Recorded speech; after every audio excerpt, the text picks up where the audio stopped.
1장 회사 로비의 침입자. 저는 한지은 33살 광고기획사 팀장입니다. 오늘도 클라이언트 미팅을 마치고 퇴근 준비를 하던 중이었죠. 회사 로비는 화려한 조명 아래 깔끔하게 정리되어 있었고 저는 가방을 챙기며 하루의 피로를 털어내려 했습니다. 그런데 갑자기 현관 쪽에서 날카로운 목소리가 울려 퍼졌어요. 이게 며느리 태도냐? 순간 제 온몸이 얼어붙었습니다. 그 목소리는 너무나 익숙했거든요. 시어머니였어요. 저는 천천히 고개를 돌려 현관을 바라봤습니다. 검은 정장 차림의 시어머니가 당당하게 서 있더군요. 주변 직장 동료들이 수군거리기 시작했어요. 저분이 누구시지? 팀장님 아시는 분인가? 제 얼굴이 하얘지는 게 느껴졌습니다. 심장이 쿵쾅거리기 시작했어요. 시어머니는 제게 다가오며 차가운 눈빛으로 말했죠. 명절 준비도 안 하고 회사에만 매달려 있네. 집안일은 언제 할 거야? 주변이 조용해졌습니다. 동료들의 시선이 따가웠어요. 저는 목소리를 낮춰 말했습니다. 어머니, 여기는 회사예요. 집에 가서 이야기해요. 하지만 시어머니는 더 큰 소리로 말했습니다. 집에 가면 또 핑계 대면서 도망갈 거잖아. 우리 도윤이 불쌍해서 어떻게 해? 그때 팀장님이 나타났어요. 차가운 표정으로 시어머니에게 말씀하시더군요.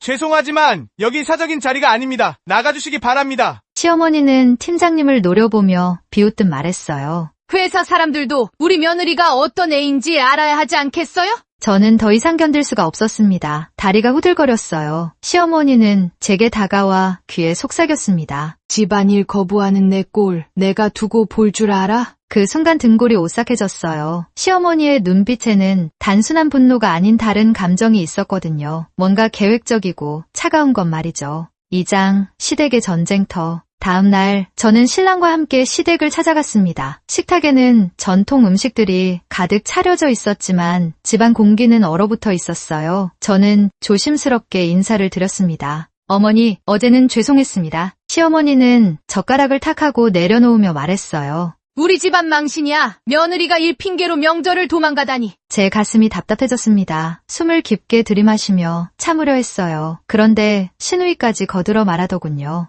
오빠, 결혼 잘못한 거 아니야? 요즘 며느리들은 다 저래. 분노가 치밀어 올랐습니다. 손이 떨렸어요. 하지만 신랑이 제 손을 꽉 잡더군요. 따뜻한 온기가 전해졌습니다. 엄마, 그만해요. 또 이러시면 명절이고 뭐고 집에 안 올 겁니다. 시어머니의 눈빛이 흔들렸어요. 그런데 곧 입가에 미소가 번졌습니다. 소름이 돋았어요. 내가 감히 나를 협박해? 목소리가 낮아졌습니다. 더 무서웠어요. 저는 시어머니의 표정을 자세히 봤습니다. 분노보다는 계산적인 느낌이 강했어요. 뭔가 더 큰 그림을 그리고 있는 것 같았습니다. 지은아, 넌 우리 집안에 들어왔으면 집안 법도를 지켜야 해. 시어머니의 말에 등골이 서늘해졌습니다. 이건 단순한 고부 갈등이 아니라는 직감이 들었어요. 뭔가 더 깊은 의도가 숨어 있다는 생각이 들었습니다. 3장 독이 든 반찬. 며칠 후 시어머니가 보낸 반찬 꾸러미가 집에 도착했습니다. 신랑은 별 생각 없이 받아두더군요. 엄마가 또 반찬 보내셨네. 하지만 저는 본능적으로 불길했어요. 반찬통을 보는데 뭔가 이상한 느낌이 들었습니다. 냄새도 평소와 달랐고요. 그런데 신랑은 아무것도 모르는 듯 말했어요. 맛있겠다. 오늘 저녁에 먹자. 밤이 되어 저는 장조림을 한 입 먹었습니다. 맛이 이상했어요. 비린내가 심했습니다. 30분 후 갑자기 복통이 시작됐어요. 배가 쥐어짜듯 아팠습니다.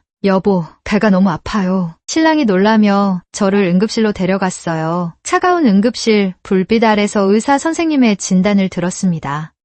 식중독이에요. 뭔가 상한 음식을 드셨나 봅니다. 그때 신랑이 냉장고를 정리하다가 작은 메모지를 발견했어요. 손으로 쓴 글씨였습니다. 즈음한 먹을 것이라고 적혀 있었어요. 신랑의 손이 떨리는 게 보였습니다. 얼굴이 창백해지더군요. 이게 뭐야? 저는 그 메모를 보며 온몸이 차가워졌어요. 시어머니가 의도적으로 저만을 겨냥한 거였습니다. 단순한 실수가 아니라 계획적인 악행이었어요. 등골이 오싹했습니다. 4장 통화의 폭로. 신랑은 곧바로 시어머니에게 전화를 걸었습니다. 목소리가 떨리고 있었어요. 엄마, 일부러 지은한테 상한 음식 준 거예요? 스피커폰으로 들리는 시어머니의 목소리가 태연했어요. 매 좀 아프면 정신 차리겠지. 며느리 교육은 그렇게 하는 거야. 저는 눈물이 핑 돌았습니다. 믿을 수가 없었어요. 신랑의 목소리는 더욱 떨렸습니다. 엄마가 만약 며느리 입장이었다면 어떨 것 같아요? 그 음식에 독이 들어있었다면요? 전화 너머로 잠시 침묵이 흘렀어요. 그리고 시어머니의 차가운 말이 이어졌습니다. 그래도 넌 내 아들이잖아. 그 순간 모든 게 명확해졌어요. 시어머니에게는 아들만이 전부였습니다. 며느리는 그저 방해물일 뿐이었어요. 저는 치를 떨었습니다. 어머니, 이건 범죄입니다. 시어머니가 비웃으며 말했어요.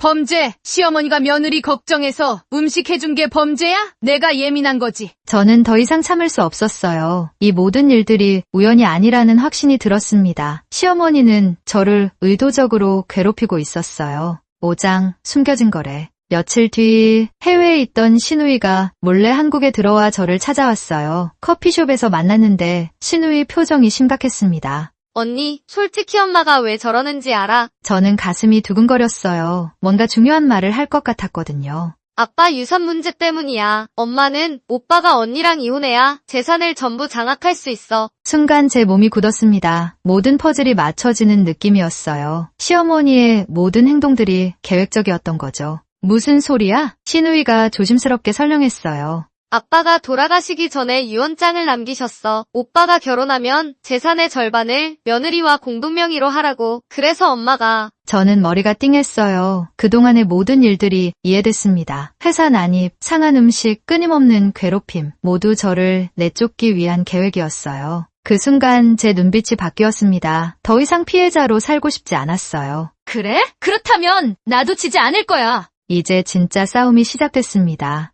6장 마지막 심판. 명절 당일 온 가족이 모인 시댁 거실. 저는 준비해온 서류 봉투를 테이블에 올려놓았습니다. 시어머니의 표정이 굳어지더군요. 어머니, 지난번 병원 기록과 반찬 사진, 그리고 메모까지 다 증거로 모았습니다. 시어머니의 얼굴이 일그러졌어요. 당황하는 표정이 역력했습니다. 뭐야, 이게? 신랑이 일어나 단호하게 선언했어요. 이제부터 우리 부부는 독립하겠습니다. 더는 간섭하지 마세요. 시누이도 고개를 숙이며 말했어요. 엄마, 이제 그만해요. 이건 범죄야. 시어머니가 갑자기 가슴을 움켜쥐며 쓰러질 듯 했어요. 하지만 저는 더 이상 흔들리지 않았습니다. 저는 더 이상 당하지 않을 겁니다. 앞으로 이런 일이 또 생기면 법적 조치를 취하겠어요. 시어머니가 저를 노려보며 떨리는 목소리로 말했어요. 내가 감히. 네, 감히 해야죠. 제 인생이니까요. 그날 이후 저희 부부는 시댁과 거리를 두었어요. 권력과 집착으로 얽힌 굴레에서 드디어 자유로워졌습니다. 하지만 헤어지며 본 시어머니의 마지막 눈빛이 아직도 기억에 남아요. 마치 이게 끝이 아니라는 듯한 표정이었거든요. 그래도 저는 이제 두렵지 않습니다. 제 인생의 주인공은 바로 저니까요.